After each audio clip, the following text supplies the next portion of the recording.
Thanks for joining us for this episode of Coffee with Closers, where business leaders share insights on how to build businesses from the ground up and best practices for innovating in their industry.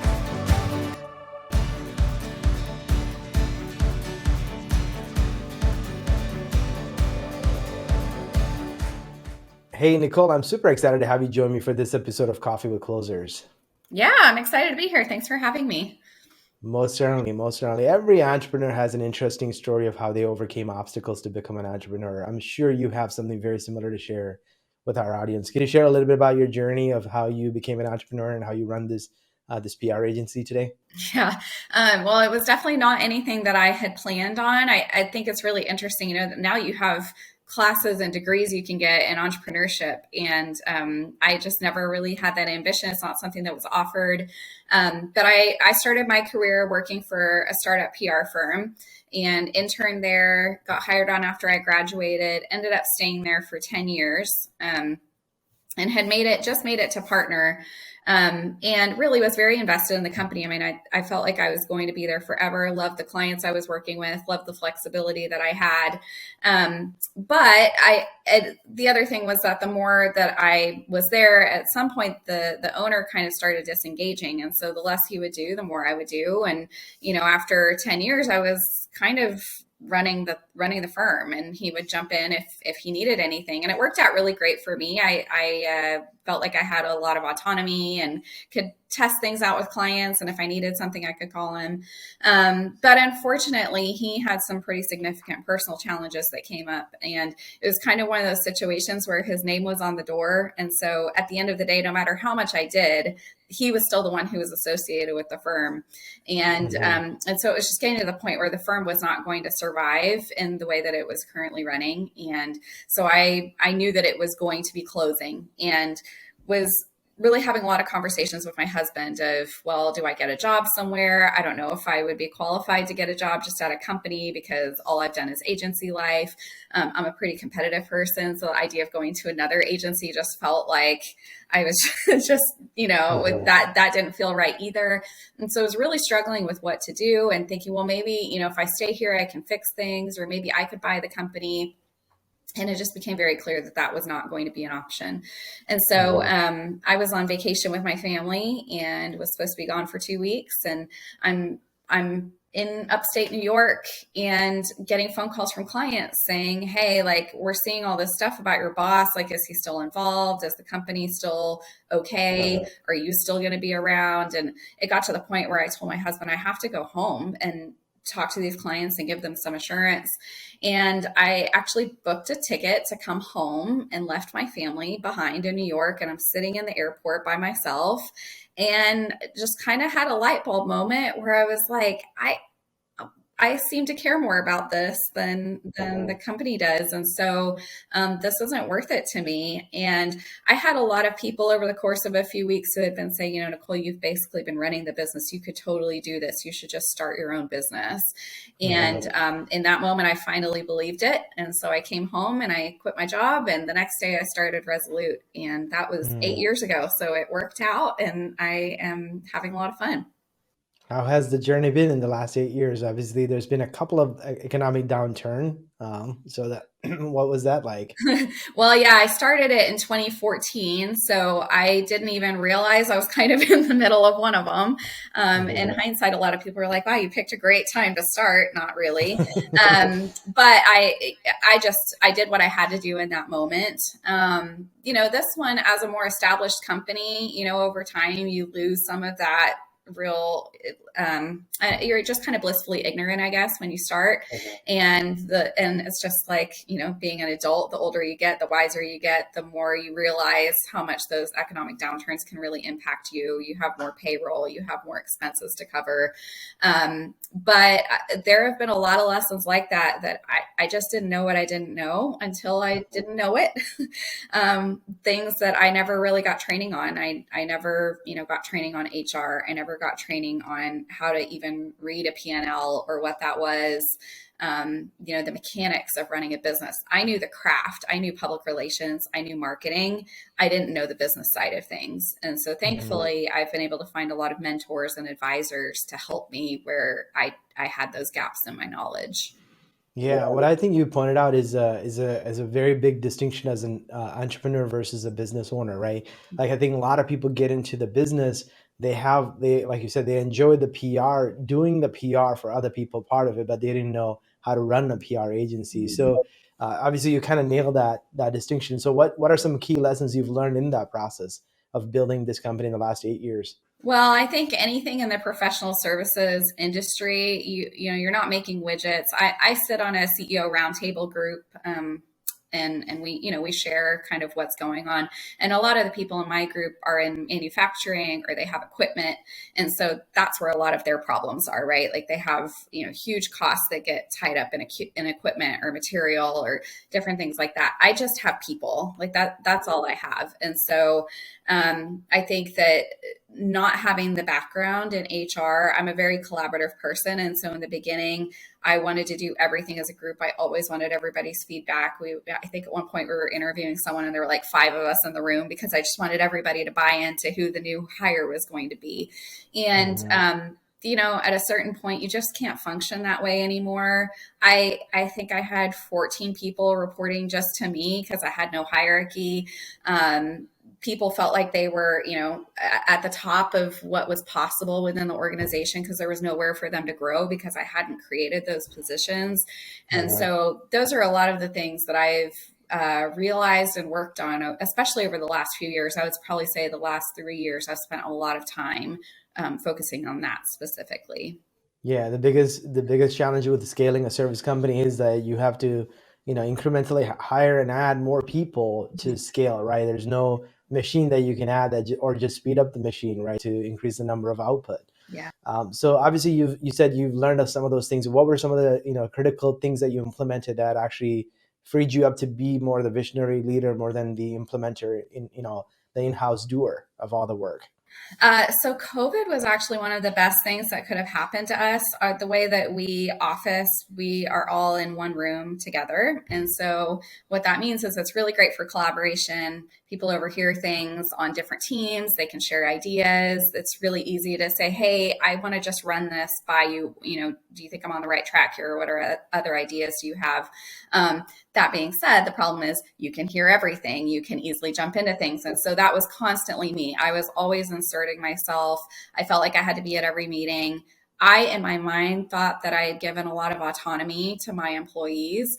But in hindsight, if I'm in the room with another person who is just as skilled and able as I am, but I have CEO after my name, that carries some weight and clients are going to listen to me just because I say something. And so without even realizing it, I would tend to take over meetings or sign us up for work that was outside of our scope or, kind of throw a wrench in things.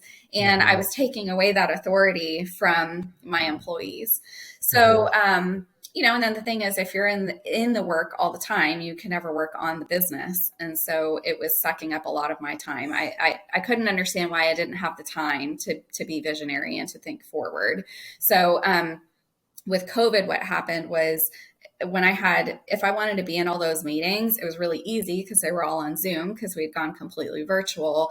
But my eyeballs needed a break. I don't know if anybody else has been experiencing this, but you cannot sit on Zoom all day long. And so I realized that there were a lot of meetings that I was in where I really wasn't, necessary for me to be there. I should be there for the strategic conversations and those higher level conversations. And honestly, I bring more value if I can go to lunch with a client and just hear about what's going on in their world and not talk about PR at all, but just talk about what are the challenges that they're experiencing. And so we started to make that shift. And I really was able to naturally get out of the day-to-day work so that the account executives could be more strategic about where they would bring me in. And then also I could be more strategic about where I had those touch points with clients so that I was still involved, but not, in the weeds.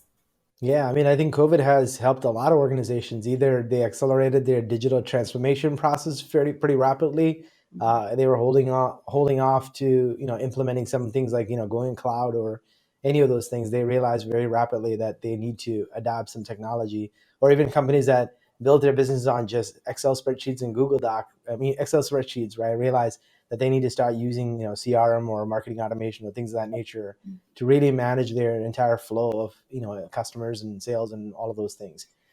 So you're not the only one. I think there's been a lot of companies that have kind of gone through some similar changes very rapidly. Yeah, we've definitely implemented a lot of the things that you've talked about. I'm also in a kind of a networking group with other PR agency owners, and so it was interesting to see just the different levels of comfort everybody had with working virtually, working remotely. When I started my company, everything was always on the cloud. I didn't want a server in a basement. I didn't even have an office to do that, So I had started that way from day one. And because of that, I was always able to provide flexibility and the opportunity for people to work from home.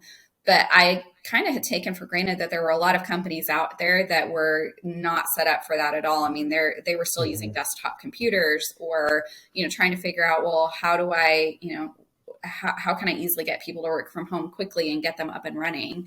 That was pretty seamless for us, and I'm grateful for that. Yeah, we had the similar experience too. Like I think it was we worked right in downtown Chicago. Our building was pretty much, they put signs everywhere saying you can't occupy the building on it. I think it was like April 2020. I remember.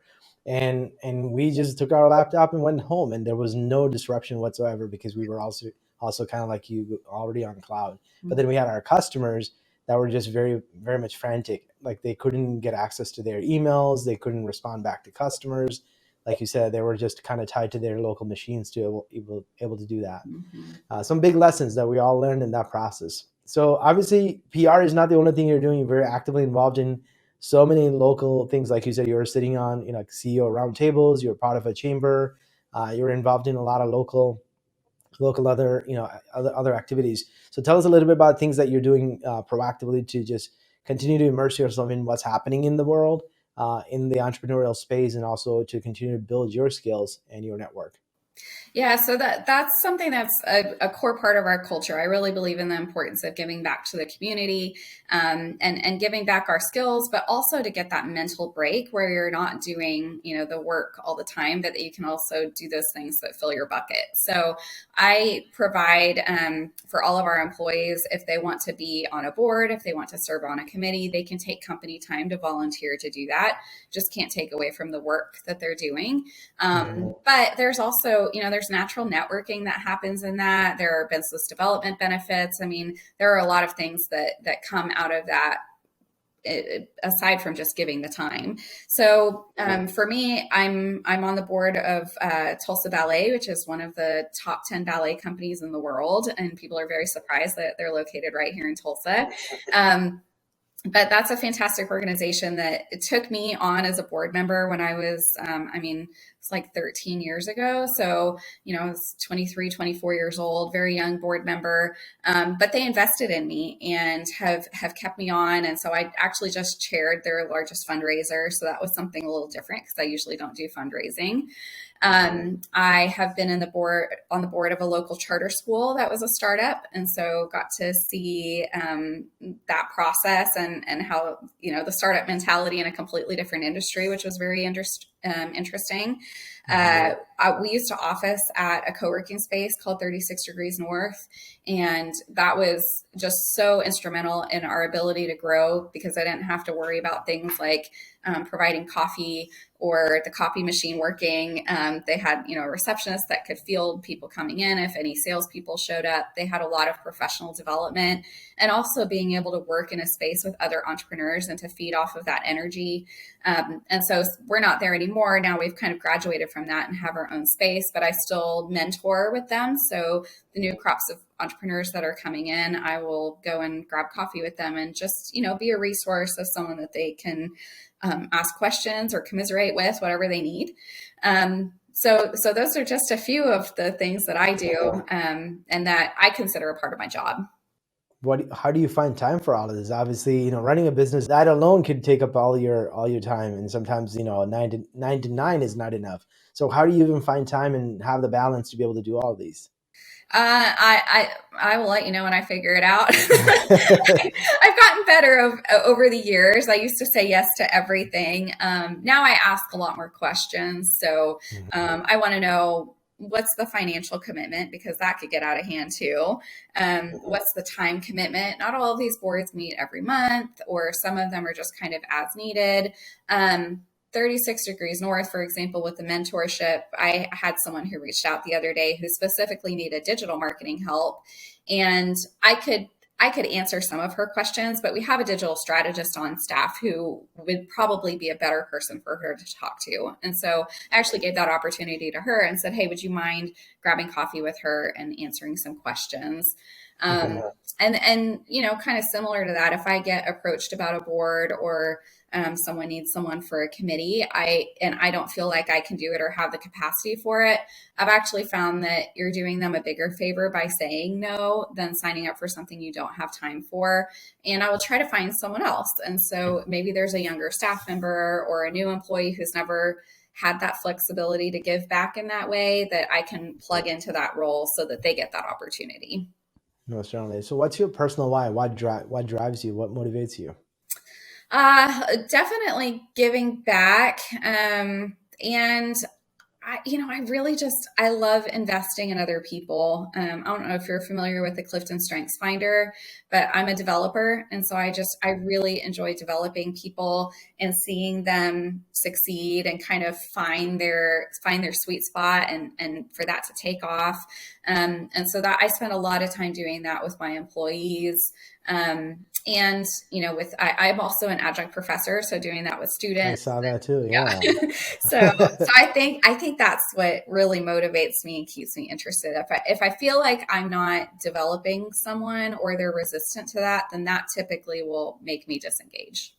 Understood. And so obviously all of those things are ways that you're also investing in yourself. Are there some specific things that you're doing to kind of build your skill as a leader, especially as, running a company, and then obviously having to invest into others, you have to be growing in your skills as well. So are there things that you're doing specifically that has helped you? Yeah. So I mentioned the CEO roundtable. That's really helpful because, no matter what kind of an entrepreneur you are, there are a lot of challenges. Everybody has HR problems or IT problems, or, we all have those kind of similar problems. And so that has been very helpful to provide a safe space where we can share what's happening in our businesses. I also am very involved. There's a professional organization called the Public Relations Society of America, and they have a specific, like a section. So it's a national group of other PR agency owners, and they're all similar sized organizations. Many of us would never compete with each other. And so I meet with them. I'm on the board. And so we have a monthly meeting where we'll talk about some professional development that we do. And so those happen pretty regularly, and I'll attend those sessions. But then the biggest thing is there's a conference that we do every year, and that will go over, specific benchmarks that we should be keeping in mind when it comes to, how many hours should someone be spending on billable time for you to be profitable, or business development techniques, or how to be a better leader. It's very industry specific, which I think is helpful to kind of complement some of the other things that I'm doing that are just general business advice. And then the last thing is that I'm not shy at all about bringing in experts when I feel like I've hit my limit, or I'm hitting a wall and I don't have the knowledge that I need. Everybody should have a CPA, but I have a CPA and I will talk to them anytime I have a question. An attorney to help with contracts, or even, if I get a contract to sign, I'll have my attorney look at it. Those are just simple things that would be really easy to just sign off on that, but I don't know what I'm looking at in that situation. So I need an expert there. And then I have 2 different business consultants I work with as well. So obviously you shared a little bit about how the Resolute PR came about, right? You were just flying back and decided to quit your job and start this company. So clearly you didn't have the time to sit down and do a strategic plan and, write down your vision and your culture code and all of those things. So how did those things came about, and how did you intentionally work on building the company culture and vision and everything? And then as the company evolved, how did those things change? Yeah. Oh my gosh. Well, mistakes, honestly. It was,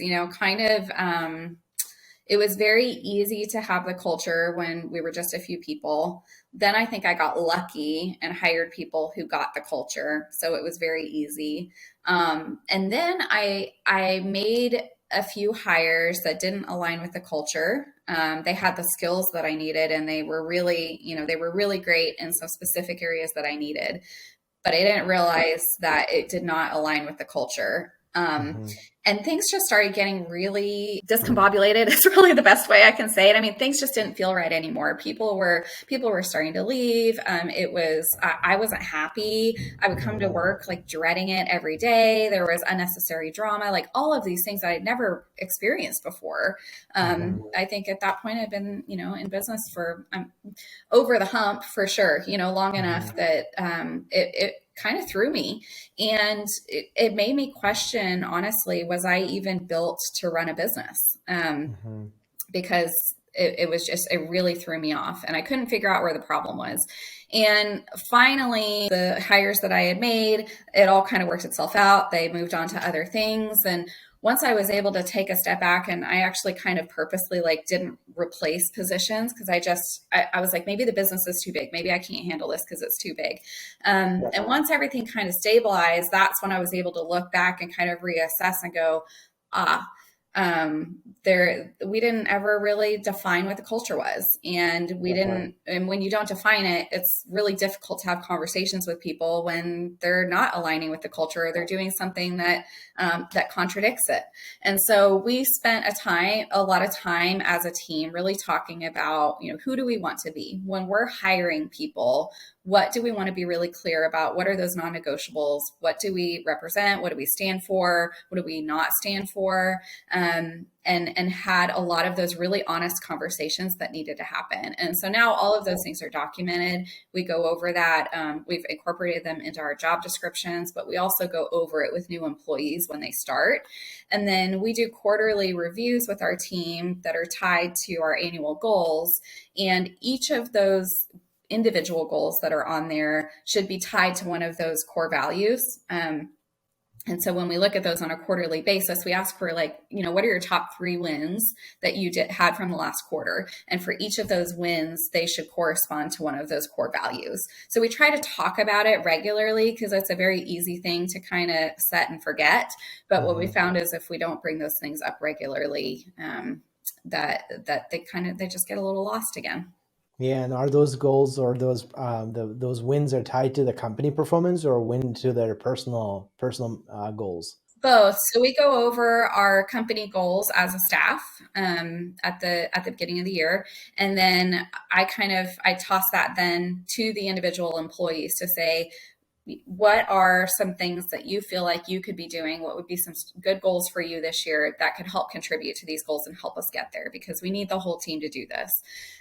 So that's part of it. And then there are, of course, some individual goals too that are more tied to specific things that we know that they want to work on or that they want to pursue. And so we'll talk about those as well. So it's a little bit of both. And I know you mentioned earlier, you were hiring for skill and didn't care about the culture. So today, how has shifted? Are you mostly focused on the culture fit and then training, or are you looking for people who are much more mature in their skill set and have been in the industry long enough that you don't have to do a lot of training when you bring them on?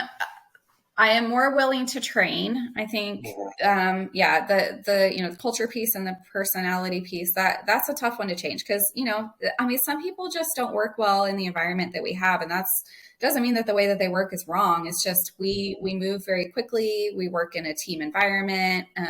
We have to be very flexible for our clients, because we have a lot of personalities that we're juggling and different types of businesses.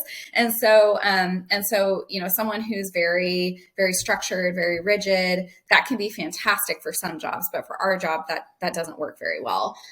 So I'm looking for things like that. I'm looking at how adaptable is someone, and do they do well in a team? What do they like about that environment? I don't blame anybody for saying they don't want to work in a team, because it's not easy sometimes. But I need people who want to do that and who enjoy that. But then, I will say with the training side, we do move very quickly as an agency. And so I'm willing to train people, but I also need people who can raise their hand and say, hey, I need to be trained on this, or I don't have all the answers here, or I've never done this before. Can someone give me an example or walk me through this? I'm totally happy to do that. I need someone who is willing to admit where they're lacking some knowledge. And that's really hard for people to do too, because it can be easy to be intimidated and you feel like you need to know everything, and none of us do. None of us know everything. Yeah, but I think it helps when you have self-starters in your company, right? Like they can go figure things out. Yeah. I heard somebody give an acronym, I forgot what it is, but like someone who's able to just identify what their, areas that they have weakness and just go spend the time watching videos, or most of those tools provide you a lot of free training, right? Like you can use those tools and get as much knowledge as possible, or shadow a team member who's already doing those things and just pick up the skills, as opposed to waiting for someone to give you a documentation that outlines exactly how to do a task. Especially as a nimble company, right? You have to be able to have people, pick up the pace really fast. You can't wait around, weeks and months. I see some corporations like, oh, they had 6 months to 1 year training program. I'm like, what in the world? When are you expecting these people to actually produce anything? Mm-hmm. And some of us as smaller organizations don't have that luxury. Yeah, no, you have to be kind of scrappy. I actually had a friend one time say that she'll ask a question. The answer she's looking for is, well, I Google it, because there is so much information out there. There really is. And our industry is changing all the time. And so you're not even looking for sometimes 6 years worth of knowledge isn't necessarily relevant, because I need to know what's working right now.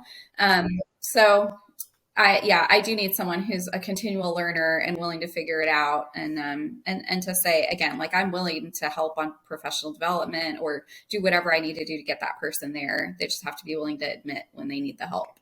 Exactly. I mean, there are tools that are coming out. Just recently, I was seeing like tools that actually are tracking how many fake users are on Twitter, or, what podcasts you should join because of the listening audience.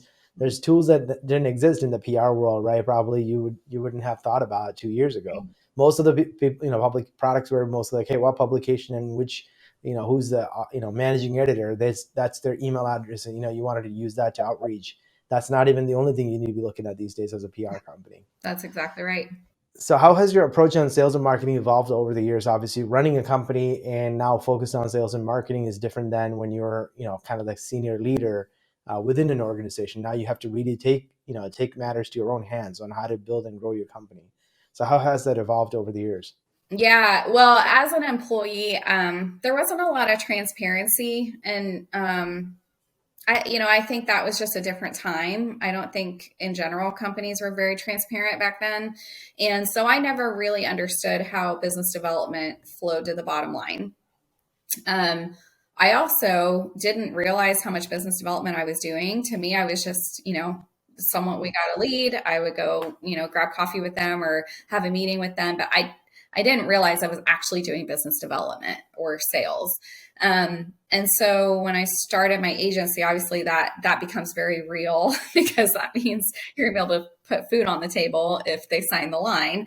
And so that has changed things. And what I have found is with my team, I am a lot more transparent. And at first, it's kind of hard to break those old habits where you think like, I don't want to share that. I mean, I don't know, that's so much personal information. And what if they leave, or, whatever. But what I found is that I can actually have honest conversations with my management team, more honest conversations if they know what's going on, if they understand, well, how much is that, that bonus going to impact the rest of the company, or, you want to get this fancy software. It's really great. It's going to help us in all these ways, but it costs X amount of dollars. So that's going to, that has to come from somewhere. And what new business are we bringing in, or how are we, working that into our pricing so that we can cover that cost?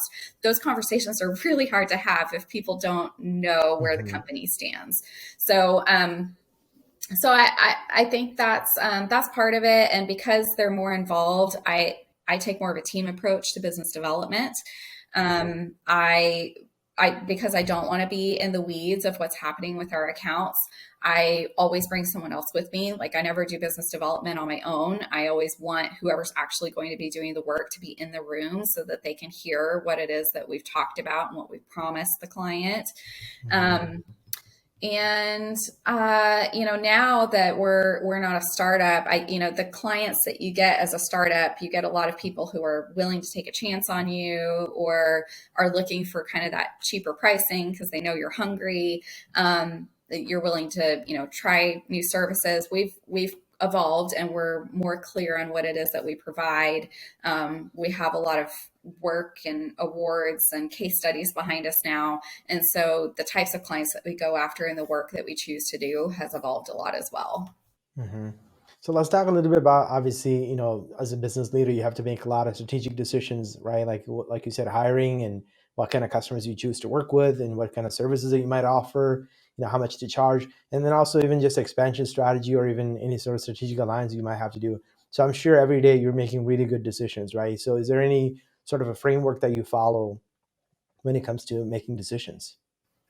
I rarely make a decision on my own. I mean, I know at the end of the day, it's my company, and I can make that decision. But I do, kind of that old habit of wanting to get input and buy-in from people that hasn't gone away completely. And so I will get get input from others on the team. I'm just more strategic about how I do that, making sure that it's from people who understand why I'm making a decision and some of the ramifications of making or not making that decision. And so we'll talk about it. And then, depending on what it is, I will get advice from, maybe my business consultant that I work with, or from the CEO roundtable, so that they're just, I haven't always made good decisions. I appreciate you saying that, but there have been plenty of days when I've made bad decisions, and I try to, be able to learn from other people's mistakes as much as I can. Most definitely. So obviously, as a business leader, we also need to get things done, right? So it's good to have strategy and ideas, but execution is what really matters, right? That's what pays the bill. So essentially, as a leader, how do you get focused work done? Is there any sort of a framework or anything that you follow to get things done? I'm a big list person. I always have my to-do list, and I'm just at the point now where if I don't write something down, it's gone. So I always have a notebook on me. I always handwrite things down. If I don't have a notebook, I'm like emailing myself notes of things to do. I also have some accountability built in. So I have weekly one-on-one meetings with several people of my staff, and they're helping me with different pieces of our strategic plan. So I know that I have to be prepared to talk to them if there's something that I'm supposed to be doing, or vice versa. And then we've actually gone to a hybrid environment as a team. So we're all in the office. There's 10 of us. And we go in the office on Monday mornings, and then all day Tuesday, Thursday. And we've really pushed all of our in-person meetings and client meetings to try to be on those days when we're in the office, or any kind of collaboration that we need to do, so that we have the other 2.5 days to really put our heads down and get the work done. And that has been so tremendously helpful, because pre-COVID, you're just going. It was like we were just going all the time, and you have meeting to meeting to meeting to meeting all day long, and you might get 20 minutes in between, but that's not enough time to get anything done. You really need those blocks of time to be able to focus and to really work. So those are a few changes that I've made. Awesome. Well, obviously, you learned a lot in the last 8 years of running a company, and obviously, prior to that, having worked for another PR firm. So you learned a lot of lessons in life. Knowing what you know today, what advice would you give your younger self? To that you can do this. There were just a lot of times when I thought, I never signed up for this. This was not in the plans. You don't know what you tell yourself, when you're in the valleys, you tell yourself all kinds of negative things. And I really, I wish I could go back and tell myself, you've got this. Like, this is just a season. You're going to get past this, and you know your stuff, and you know why you got into this to begin with, and you've built a team around you who's going to help you accomplish this. And that has been the greatest joy for me, is that I have a team. Like, I'm not doing this by myself. I haven't done it by myself from day one, and I've helped these people grow, and they've helped me grow, and I just can't wait to see what we do in the future. Well, awesome, Nicole. Well, thank you so much for joining me and sharing your wisdom and your life experience with our audience. Enjoyed the conversation. Yeah, thanks for having me. This episode of Coffee with Closers is brought to you by One IMS, a leading digital marketing agency helping businesses win new customers. To request a free marketing ROI audit, please visit oneims.com. If you enjoyed this video, please share it. To make sure you never miss an episode, please subscribe.